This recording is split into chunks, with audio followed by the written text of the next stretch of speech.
Јапонците можат да спијат на работното место, но постојат правила како да го сторите тоа. Доколку сакате работа од соништата, можете да размислите да се преселите во Јапонија, затоа што таму спиењето на работа е целосно прифатливо. Јапонците за ова дури имаат и израз инемури, што значи присутен додека спие. Оваа пракса е воведена поради долгите работни часови во Јапонија и фактот дека луѓето во оваа земја во просек спијат околу 6 часа.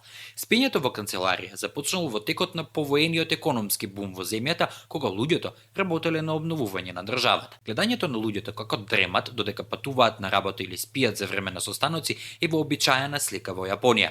Меѓутоа, за инемури важат и одредени правила. Ако сте нови во фирмата и сакате да покажете колку вредите, не смеете да спиете. Меѓутоа, ако имате 40 или 50 години, можете слободно да спиете. Што сте повисоко на општествената скала, повеќе ви е дозволено да спиете на работа. Дури кога на едно лице му е дозволено да дреме на работното место, правилата на инемури налагаат работниците да мора да бидат во можност да се вклучат во секој разговор кога и да е потребно, и тоа во истата секунда.